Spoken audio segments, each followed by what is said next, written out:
Hello, ladies and gentlemen. This is Eddie Marcus again. I want to speak to you on the subject matter. So you think your vote counts? You really think that your vote counts?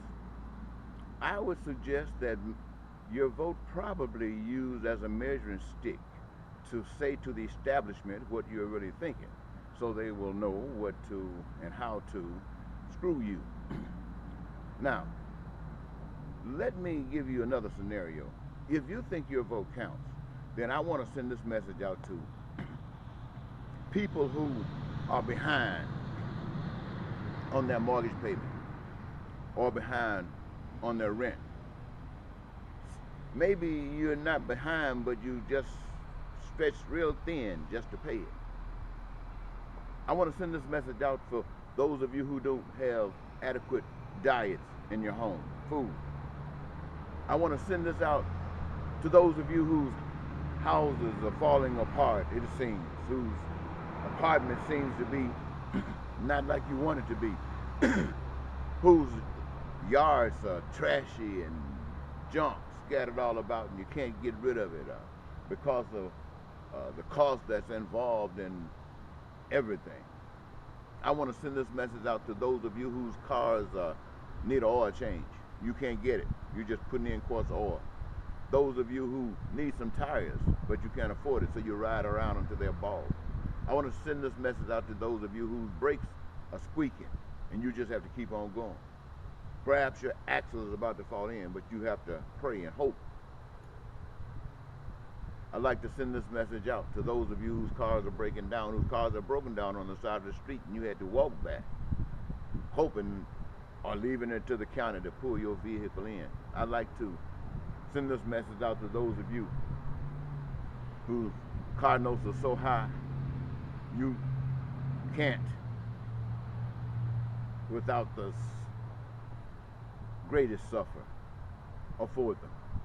I'd like to send this message out to those of you who can't send your children to college.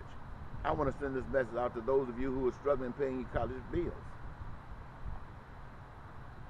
I'd like to send this message out to those of you whose children are out there doing illicit things because they can't find any real stable way in the society to survive. I'd like to send this message out to those of you who are afraid of your communities because of all the violence that takes place, who are afraid to travel because of incidents that might occur, who are afraid when they see the weather change because they're thinking that some man-made HAARP weather control machine is operating and is trying to manipulate the environment so that they can structure their concerns for the people. I'd like to send this message out to those of you who seem to be in loss of hope. But what I want you to do is to think. You voted for Republicans. Did it change your way? You voted for Democrats. Did it change your way? And regardless of whom you voted for, you got a representative from both parties. Did it change your way?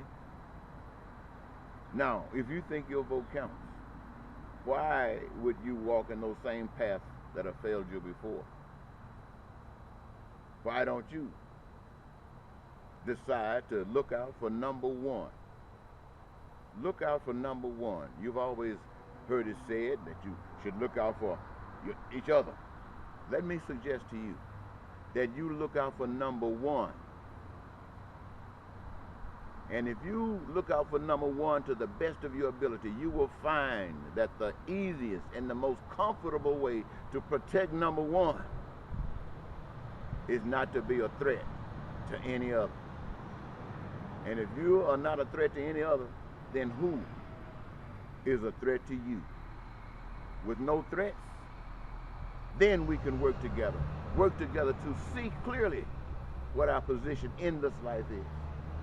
We can see that those who are in the established order are not addressing any of the concerns that we have because everything I just mentioned a moment ago, we want those resolved.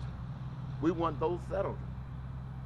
And we also want our cities and our towns and our major highways and our infrastructures to look beautiful, to depict and reflect the character that rests within we, the individuals of these boundaries. I'm not asking you too much, ladies and gentlemen. All I'm asking you to do is wake up. We are in a trance that keeps us here and that drives us deeper and deeper as we can see that rather than the relationships getting better with people, they're getting worse. That's not our intent. We don't really want that. We ask ourselves sometimes, how is it happening? Because we are being controlled and manipulated. We don't care about ourselves. And we're trusting that those who say they do really do. But we have no evidence. So, if you find yourselves in that description I mentioned earlier, when you go to the polls and vote for the President of the United States, write in. Don't vote for a Republican or Democrat. You have been told that these are two representatives of evil, each supposedly lesser evil. And you gonna vote for that? You got an option. Write in the Creator. Write in the Creator. They might try to ignore this and choose one of the other representatives of evil, but you would have made a statement, one unto the other, that you are going to look out for yourself, knowing that the only way you can do it is to be no threat to another. So there, you got it. Let's get it and take care of business. Talk to you later. Bye-bye.